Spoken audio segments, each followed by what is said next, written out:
you heard of the Transformer named Trax? He was part of the second wave of Autobot cars introduced into the toy line in 1985.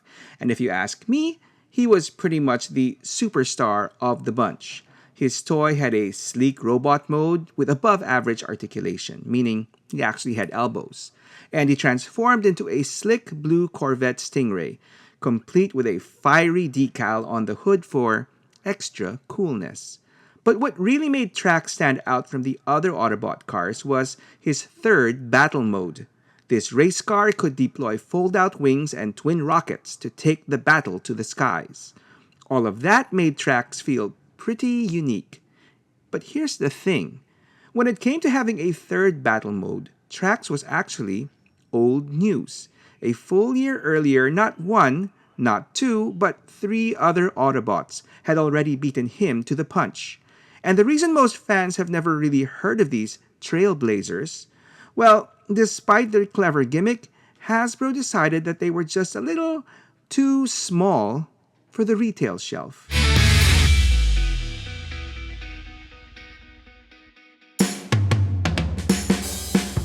If you're a Transformers fan, chances are you already know this story. It's a tale as old as time. American toy company Hasbro makes a trip across the seas to the land of the rising sun to meet up with their Japanese counterpart, another toy company named Takara, and strikes a deal to bring over Takara's line of transforming robots back to the land of the free and the home of the brave. And just like that, the toy line originally known as Diaclone was rebranded as the Transformers, those robots in disguise that are more than meets the eye. And the rest, they say, is history. Now, what often gets lost in those broad strokes are the little footnotes of the story, one of which involves a handful of robots from Japan that didn't quite make their way onto US store shelves like the rest of their transforming buddies. While eventually they would officially find their way into the main Transformers universe, the Powerdashers and the Omnibots had their own unique story to tell. One about why they missed the initial boat, and how they eventually made it into the Transformers world anyway. So the Powerdashers, originally known in the Diaclone line as F1 Dasher, Drill Dasher, and Sky Dasher, were some of the very first toys produced for that line. Their designs were so simple, in fact, that they didn't even have sculpted faces and instead relied on stickers to give them their little eyes, noses, and mouths. Aside from their very simple engineering, they also featured a special gimmick, a pullback mechanism that allowed them to dash forward with power into oncoming enemies, and that was pretty much it. Pansit. Now, while the Powerdashers represented the primitive, motorized era of the Diaclone line, the Omnibots came from a much more advanced stage of Takara's engineering. The toys that would eventually become the Omnibots actually belonged to a specific subgroup in the Diaclone line, designated as Double Changers, which basically reflected the dual-stage nature of the toy's alternate form. Unlike your typical car robo that simply transforms from vehicle to robot, these Double Changers had three distinct modes: the standard vehicle, a vehicular attack mode, and of course, the robot. In that sense, this dual alt mode could almost be seen as an evolutionary stepping stone towards Takara's later triple changers. You know, dudes like Astrotrain, Blitzwing, and Springer. Now, despite their rather simple designs, you would think that a toy with a pullback dashing gimmick, or robots that could transform into not just a car but into a battle car, would make for quite a cool toys for the kiddies of the 80s. So the question is, why exactly did the Powerdashers and the Omnibots not make it into the initial wave of Transformers on toy shelves? Well, the answer is actually not that complicated.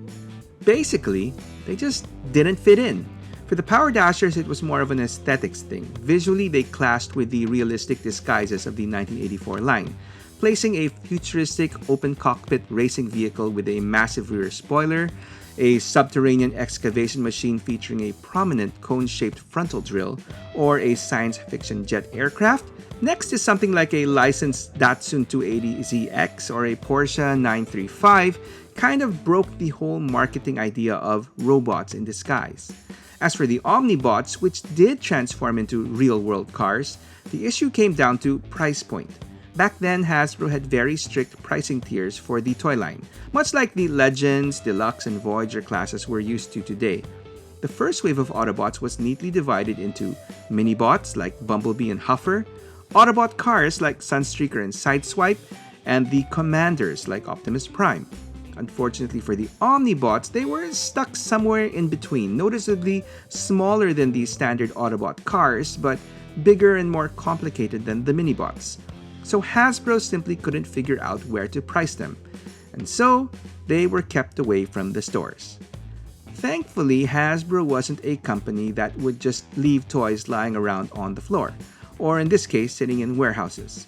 Since the Powerdashers and the Omnibots couldn't quite find a place on store shelves, Hasbro went with an alternate route, direct to consumer. And that's how the Robot Points program came about. It was pretty simple. Every boxed or carded Transformers toy sold in stores had a printed robot point value on its cardboard packaging, and kids were encouraged to cut out these points, save them up, and eventually mail them back to Hasbro along with a little bit of moolah in order to receive some special exclusive toys. But here's where Hasbro got clever. They repackaged this whole system of clipping points and mailing them off as a call for reinforcements from Cybertron. To get kids into the idea, Hasbro created the Secret Transformers Autobot Rescue Squad, or STARS for short. Basically a fictional organization of human allies working with the Autobots in the Transformers universe. Many of the toys even came with an insert featuring creative text from Optimus Prime making a call to action, encouraging kids to join the special organization. All you had to do was pay a small fee of $6.50 in the US or about £5 in the UK, and you would receive a special package that included a cardboard command center, a membership card, a patch, a poster, and a tech spec booklet, blurring the lines between fiction and marketing and making kids feel like they were actually part of the Autobots' war effort and, more importantly, part of the story. Now, this was pure economic genius on the part of Hasbro for two main reasons. First and foremost, it made us kids buy more toys in the store just to unlock the privilege of making a secondary mail order purchase. I mean, to collect the 4 points needed for an Omnibot, a kid would have to pick up around 4 Minibots at about $4 each. That's $16 before they could even call in for their reinforcements. Secondly, it allowed Hasbro to move all that warehouse stock without having to deal with the overhead costs of retail. No store distribution, no fancy packaging art to attract the kiddies, and no profit cuts going to the big retailers like Toys R Us. These guys were simply shipped out in plain, nondescript brown mailer boxes with none of the iconic box art we usually associate with Transformers. They didn't even come with tech specs. Instead, you just got a simple instruction sheet and an explanation that these were new additions to the Autobot ranks and that their tech specs and profiles had yet to be compiled. Which in itself adds another interesting bit to their story, specifically the Powerdashers. Despite being 3 unique toys, they weren't given specific names or personalities. Instead, all 3 were simply advertised as a Powerdasher, described as a friendly, obedient dude created to assist the Autobots stationed on Earth in their war against the Decepticons. They were said to be new, still developing forms, early precursors, you might say, to what we would now think of as protoforms, constantly evolving, that the style you get might be different from the one pictured in the mailer. But in simpler terms, what it really meant was that when you ticked the box off for a Powerdasher, you basically were rolling the dice. As a kid, you had no idea which one you were going to get in the mail. Thankfully, when it came to the Omnibots, Hasbro actually went the extra mile and gave them distinct names. The former Double Changers were given the new collective name of, again, the Omnibots, derived from the Latin word omnis, meaning all or every, giving them a sort of jack-of-all-trades identity that fit their ability to shift between a standard vehicle mode and a battle-ready version of that same vehicle. First up was the leader of the group, Overdrive, who transformed into a 1981 Ferrari 512 Berlinetta Boxer. This guy was an instant favorite for me because I was a big Ferrari fan, and I'd always been a little bummed that none of the Autobots from the first wave of Transformers turned into one. He also sported a cool jazz-like visor in robot mode, and As for his battle mode, that bright red Ferrari sprouted black aerodynamic wings from beneath the body, along with twin cannons from the front bumper. Even his name was a nice nod to the real 512BB, whose 5-speed transmission featured an overdrive gear. Later writers expanded on Overdrive's character, establishing him as the Omnibot's primary strategist. Like the sports car he turns into, he's all about speed, both physical and mental. Overdrive relies on lightning-fast thinking and sharp tactical instincts to guide the team, summed up perfectly by his motto, "It's always better to think fast rather than last." That speed, however, also fuels his personality. Overdrive tends to see himself as the fastest and therefore the best option in any situation, often referring to others as slowpokes. His confidence sometimes borders on arrogance, occasionally even towards his own teammates, leaving many Autobots hoping he'll eventually learn to rein in that ego. Some stories even suggest that the Omnibots have the ability to travel between dimensions, with Overdrive developing a knack for sensing disturbances in the time stream before others notice them. Ironically though, the very speed that defines him can also be his weakness. His tendency to jump to conclusions too quickly can undermine his own strategies and put others at risk. Still, for better or worse, Overdrive remains driven by one goal above all else: winning, and doing it faster than anyone else. And speaking of doing it faster than anyone else, here's one quick and fast thing you can do that really helps this channel out. If you're enjoying this video, why not consider watching another one right after this? And then another, and another. You see where I'm going with this, right? On YouTube, extended watching time is one of the biggest factors that helps a channel grow. So every extra video you stick around for helps me out big time. I mean, you can just keep me blabbing about in the background while you go about your day. And you know, I will always be forever grateful, so thank you. Now, given how blown away I was with Overdrive, I have to admit his next two teammates didn't quite strike me as anything to get all too excited about. That being said, let's get to know them as well. Downshift transformed into a plain white Toyota Celica Supra, whose car doors folded down on each side while the roof opened up to reveal some extra firepower. Within the Omnibot team, Downshift serves primarily as a security agent, and he takes that job very seriously. Maybe a little too seriously. Downshift is dedicated to protecting Autobot assets and making sure whatever he's assigned to guard stays secure, and he tends to interpret that role pretty broadly. After making his rounds, he'll often head out on his own to hunt down potential infiltrators before they can strike. As you might imagine, that habit has gotten him into a few messy and legally questionable situations, earning more than a few reprimands from his commanding officers. They appreciate his enthusiasm and proactive attitude, but most of them would prefer if Downshift just stuck to guarding the thing he was assigned in the first place. Downshift keeps himself highly trained in law enforcement and military-style security tactics, particularly when it comes to countering Decepticon espionage, and he's considered an expert in disarmament techniques.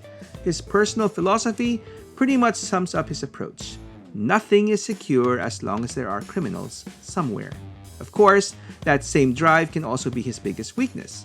In his eagerness to track down threats before they happen, Downshift has a tendency to leave his actual objective unguarded and vulnerable while he goes off chasing criminals. And finally, we have Camshaft, who transformed into a silver Mazda Savannah RX-7, whose entire rear end split open into 3 distinct sections to reveal, what else? Even more firepower. Within the Omnibot team, Camshaft serves primarily as a scout. He enlisted in the Autobot army because he believes that the Decepticons must be stopped. Duh. He just doesn't want to become one of the casualties along the way. Camshaft is highly intelligent and tends to avoid unnecessary risks, always preferring to play it safe. He's not the kind of Autobot you rely on for flashy battlefield heroics, but he's very good at his job. Ironically, that strong instinct for self-preservation actually makes him an excellent scout who doesn't get caught, or gives his position away by trying to take an unauthorized and ill-advised long-distance shot at Megatron. Camshaft typically handles covert duties such as reconnaissance and tracking enemy movements, following orders closely and carrying out surveillance missions. The nature of that work, however, sometimes makes him a little paranoid, leaving him with the uneasy feeling that someone might be watching him in return. He also relies heavily on his durable body armor, which he tends to trust more than most other things. Despite his intelligence and solid equipment, Camshaft's cautious nature means he isn't always the first Autobot you'd call to hold the front line. Something reflected in his personal motto: sometimes you have to be smart enough to know when to run. Anyway, one more amusing little detail about Camshaft is that his alt mode, the Mazda RX-7, didn't actually have a camshaft. Ironically, it was Downshift's Celica Supra that did. So when Takara released the toys in Japan, they noticed the mismatch and simply swapped the names. In Japan, the RX-7 became Downshift while the Celica was renamed Camshaft, which lined up better with the real cars. That being said, as a kid, it didn't really matter to me. Camshaft, Downshift, they were basically interchangeable in my mind.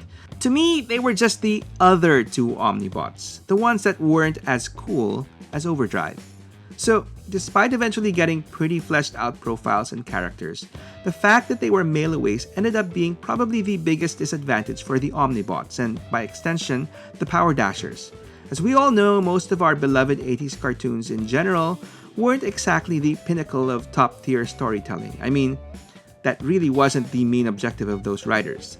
The main objective was to sell toys. Yup, those beloved cartoons were basically toy commercials, and because the Omnibots and Powerdashers weren't available in stores for kids to run off and buy after watching the show, they were pretty much non-existent in the cartoon, and as well as the original Marvel comics. We would have to wait quite a few years before the Omnibots and Powerdashers finally made some kind of appearance in other media. And as much as I'd love to say that it was all worth the wait, well, it really wasn't. After their central role in that early Stars mail order program, which specifically ended on March 31, 1987, when Ultra Magnus announced that the Omnibots were off to fight another war in another universe. The next time we would see them would be in the Japanese manga-style comic, The Story of Super Robot Lifeforms, the Transformers. And to be fair, they actually played a pretty impressive role there. During a major battle, Galvatron unleashes his newest combiner, Predaking, the massive combined form of the Predacons. Unsurprisingly, Predaking proves incredibly powerful, defeating several major Autobots in quick succession, including Defensor, Superion, and Omega Supreme. And just when things seemed bleak, the Omnibots suddenly arrive to light the Autobots' darkest hour. Transforming into their vehicle modes, they circle Predaking and, pulling a strategy right out of The Empire Strikes Back, tangle his legs with cables. And with Predaking immobilized, they switch to their armored battle forms and charge at him directly. Knocking the giant combiner backwards, Predaking crashes into several other Decepticon combiners, Bruticus, Devastator, and Menasor, sending them all tumbling down. And the Autobots celebrate the Omnibots' amazingly unexpected victory. But just like that, the trio disappears again and doesn't show up for the rest of that storyline. Anyway, after that impressive outing, it was pretty much a case of diminishing returns for the Omnibots.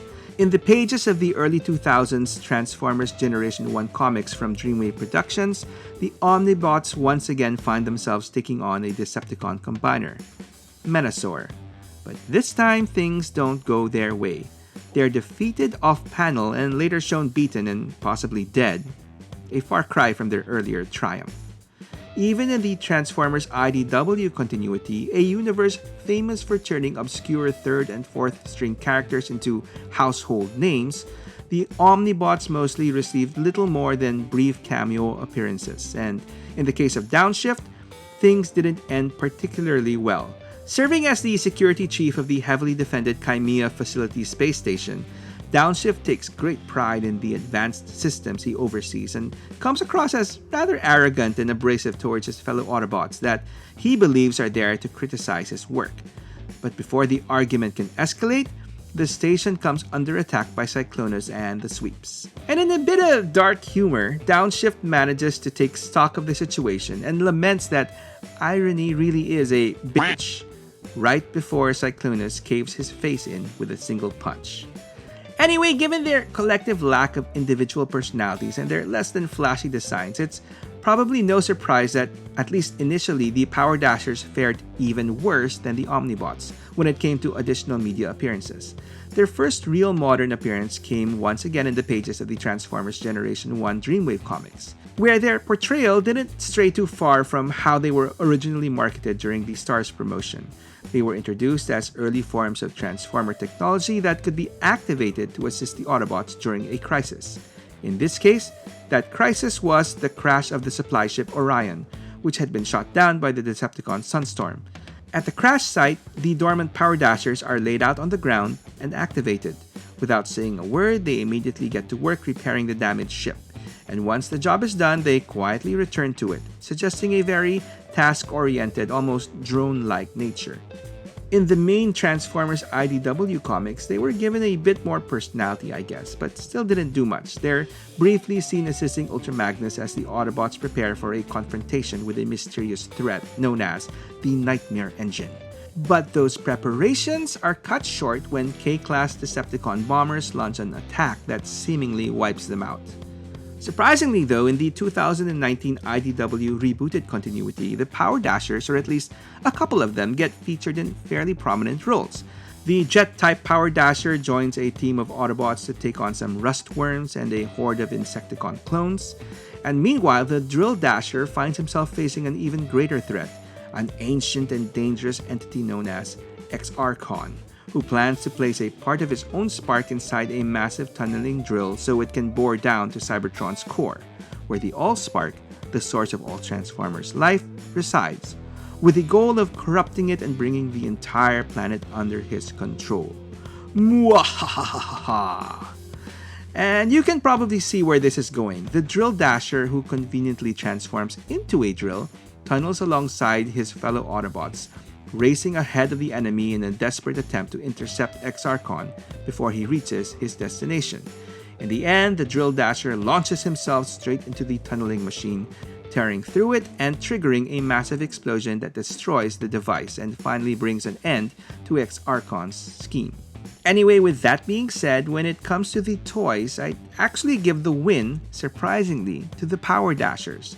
Despite the fact that both the Powerdashers and the Omnibots haven't exactly had much plastic representation in modern times, I think that the Powerdashers ended up getting the better deal. Not only did they receive brand new toys in 2019, they were also finally given individual names. The Powerdasher car was given the name Aragon, the Powerdasher jet became Cromar, and the Powerdasher drill was named Zetar. Now, while these names sounded rather odd, it's worth noting that they weren't just some random names that Hasbro hastily slapped onto their new toys. The names Cromar, Aragon, and Zetar actually have their origins way back in 1984, when a French toy company, Seiji Zustra, licensed several Diaclone molds directly from Takara for European distribution along with their own fiction, where the Powerdashers were given their own respective identities. Cromar was a play on the word chromo, the Italian word for chromium. Aragon was inspired by another Italian word, aragosta, which refers to the reddish-orange color of spiny lobsters. And Zetar? Well, that one was supposedly based on the Drill Dasher's other passion, playing the Zetar. Just kidding.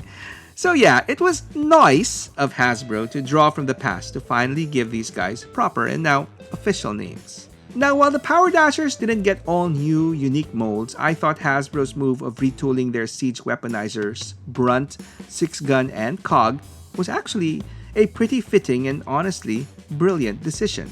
For those not in the know, the weaponizers were a type of Transformers toy that introduced a new play pattern. Basically, you could break them up into their individual components and either rebuild them into their alternate modes, essentially parts forming, which normally fans would cry foul at.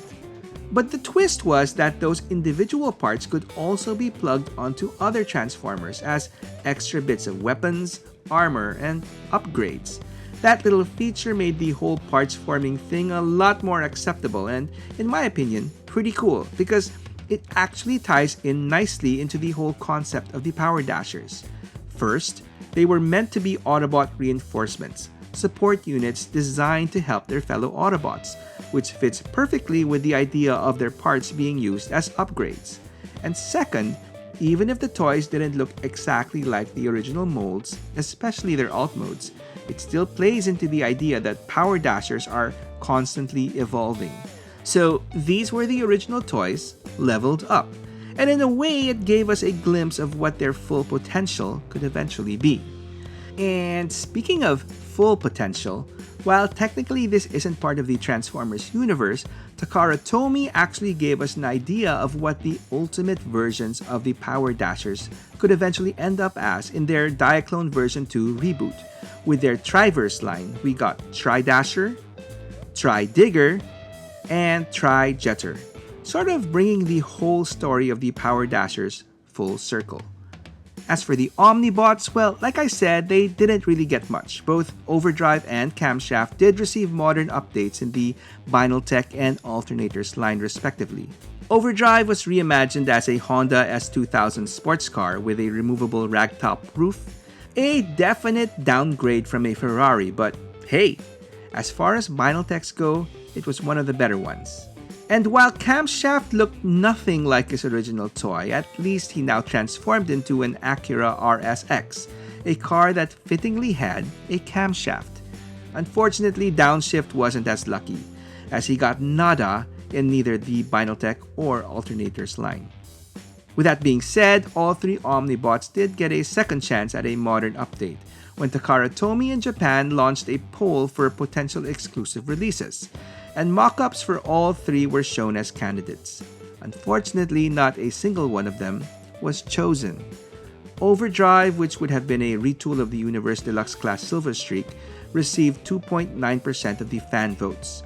Camshaft, proposed as a retool of the Universe Deluxe Class Ironhide, received 1.6% of the votes, and Downshift, envisioned as a retool of the Universe Deluxe Class Wheeljack mold, finished dead last with only 1% of the votes. Thankfully, this would not be the end of the Omnibots toy story from the toy shelf, as the third-party company X-Transbots eventually gave these characters the masterpiece treatment. It took a while though, but after their first official announcement way back in 2021, the company finally released their masterpiece take on Overdrive named Fioravanti in 2023. Their version of Downshift called Yaguchi followed in 2024, and the trio was finally completed in 2026 with Midas, their masterpiece take on Camshaft. While the three figures varied somewhat in terms of engineering and overall quality, there's no denying how fantastic they looked standing together on the shelf. Modern, updated, and faithful renditions of those original mail-away Autobots. Once again, Overdrive, Downshift, and Camshaft could be displayed in all their glory, transforming into their classic vehicle modes, the Ferrari 512BB, Toyota Celica Supra, and the Mazda RX-7, along with their signature battle modes. And speaking of battle modes, have you heard about the Autobot whose original toy came packed with battle armor? You know, to put him in that mode. If you'd like to hear more about the sleek Air Guardian Jetfire and how I used his toy to rule over my friends, I've got his story over here. Or if you want to see my latest story, I've got that over here. Either way, thanks for watching, and I hope to hear from you in the comments below. Were you a member of the STARS program and got your Autobot reinforcements? Go ahead and tell me your story.